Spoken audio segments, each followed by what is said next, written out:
the energy that you put into trying to appear a certain way, and for the sake of this video, it's going to be by being nice, is with every single day taking away from your precious life force that could be used for so many other beautiful things, like creation of something that is truly in alignment with you.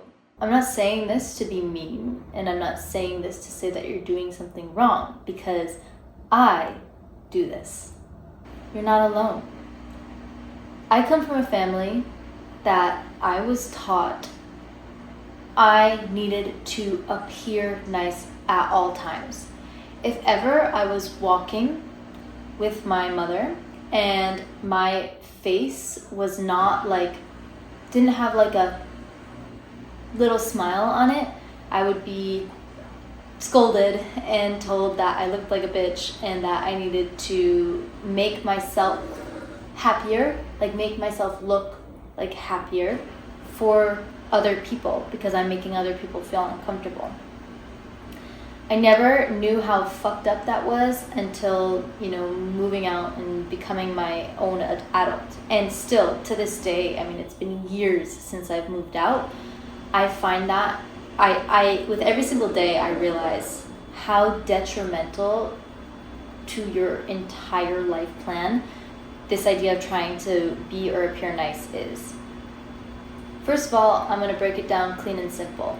Trying to be nice all the time is going to attract people into your life that are not truly meant for you. If you're trying to be the friend of everyone else, you're becoming your own worst enemy. You're bending yourself and trying to fit into the boxes of other people to gain their validation so that you don't feel the deep shame and the deep discomfort with who you truly are. And like I said in the beginning, in doing so and trying to be nice to everyone, you are burning yourself out. Do you ever just wonder why you're so tired all the time?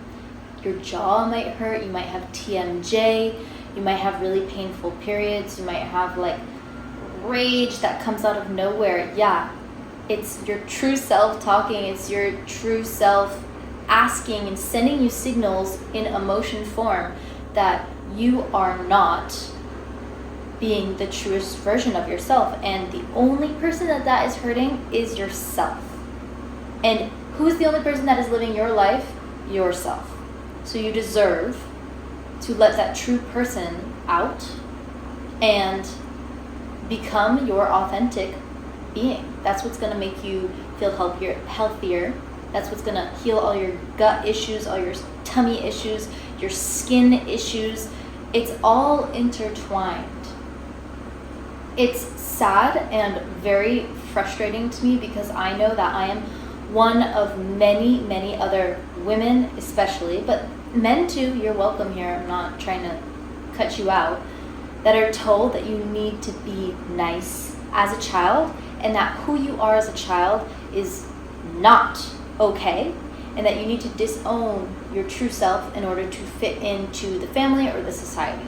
And to be completely transparent, I see myself doing that to my own dog who we are fostering. I have become aware of me putting my own limiting beliefs and values on my dog, who obviously has no idea of where I came from or what goes on, and just thinks that I'm scolding her for the way that she is. I need to get my shit in check before I have children, because damn, I'm not about to pass on this ancestral trauma that has been passed down my family line. There's no way I'm passing that down to my children or even my dog. She doesn't deserve that. Starting the process of letting your true authentic self come through can be quite painful. I'm not saying that it needs to be, but it's going to be uncomfortable, especially if you're used to being a certain way. You're probably going to lose a bunch of friends. You're going to feel super uncomfortable and mean at times. You're going to think you're being mean because it's rubbing up against all of your programming from your family or whatever your family unit, that if you're speaking your truth, if you're setting a boundary, if you are just sharing authentically about yourself, that is not okay. And so that's immediately the feelings that you are going to feel when you start to let your true self shine through. And so you must have the awareness to understand that it's all part of the process, and that you have to be persistent, and you have to give yourself unconditional love for all the versions that will come out of you. Because of course there's this purging process. If you've been this way, this very like complacent, nice, and not trying to ruffle anyone's feathers, and trying to make sure that everyone is feeling okay in the room, like total people pleaser. Again, I'm saying this like from my own experience and from many people I know around me. You're going to feel like you're having a full-on identity crisis. You're not going to know who you are. And you're going to be tempted to go back to the way you used to be because, oh, everyone else was okay. Like there was less conflict when you were the way that you were. But the way that you were slowly killing you. It is dimming your light. It is dimming your magic. It is separating you from any sort of connection to your creativity, to your purpose on this earth. It's a really hard truth to understand and to really embody. But once you see it, you can't unsee it. And then there will be a shift. A shift when you start to realize that you actually speaking your authentic truth, putting your boundaries, and saying when shit does not fly with you, start seeing that opportunities and people who are not meant for you don't even come into your life. You might find yourself in a period of isolation. I spoke about this in a couple videos ago. It's a recalibration period. You're learning about who you are truly meant to be. Who's your authentic self, and what's most in alignment for you at this time in your life. Energy doesn't lie.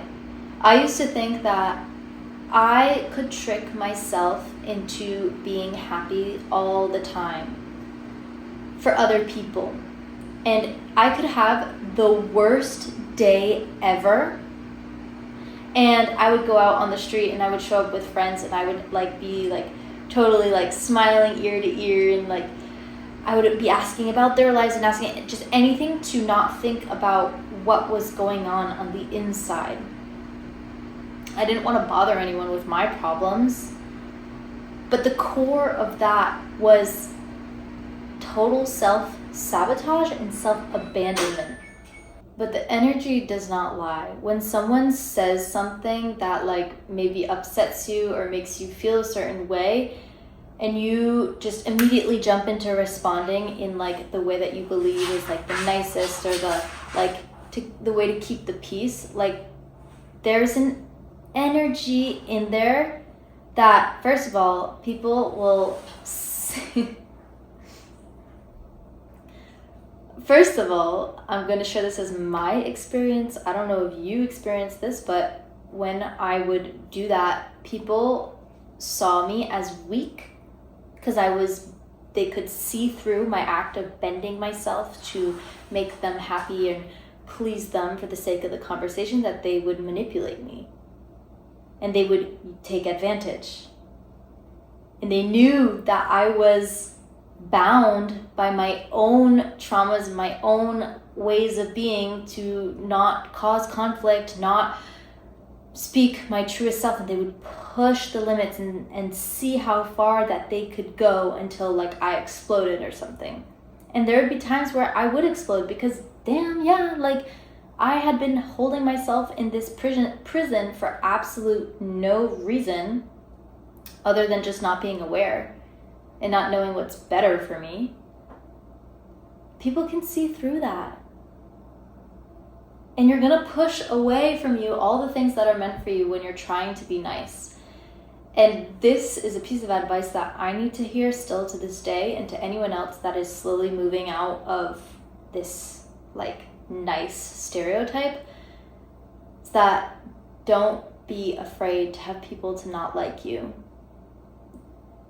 The greatest people in this world, I'm not talking about celebrities because we're not getting into that, but some of the greatest people in my world and in, let's say, on a more global world perspective, so many people think they're either batshit crazy or they hate their guts, like they absolutely despise them. You get to decide if that bothers you or not. I'm not going to say it's not going to get to you for sure, especially in the beginning. If you devote your life to having everyone to like you, it's really going to get to you. And it helps to have at least like one person that you can speak to, or your journal. Your journal can become your best friend. That was for me in those periods of isolation where I had nobody. But it just takes one scenario or one instance where you speak your authentic truth, or you are your authentic self, and it actually goes well for you to start to see like, oh my God, what have I been missing out on my entire life? And damn, I feel so bad for that past version of myself that thought I needed to be that way. How limiting. I share this message with a deep sadness in my heart, because there are so many people that I know that are still stuck in this. And like, when I say stuck in it, because it is a process, it takes a while, like years, unless you're just like, you are able to change on the dot. But for me, I feel like it's always evolving, taking years to grow out of these ways of being.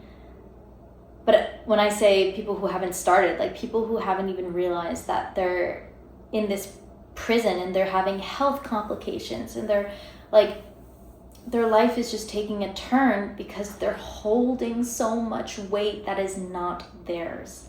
They are making themselves responsible for the happiness of everyone around them. Imagine how heavy that feels. Yeah, I would develop a bunch of medical things as well. And you're burning yourself out completely. Do yourself a favor, play with the idea of speaking your mind. Might get you in a little bit of shit, but if you take responsibility for the fact that you're choosing to not abandon yourself, and you're choosing to put yourself first in allowing your authenticity to shine, that's your magic, and that's the reason why you're on this earth. Purely to express who you are. We're all unique. We are all different. And the world needs a lot more of you. Your courage, your bravery to be yourself. Because there are so many people on this earth that will never come to know that courage or that bravery in this lifetime. That's all I have to say. Love you.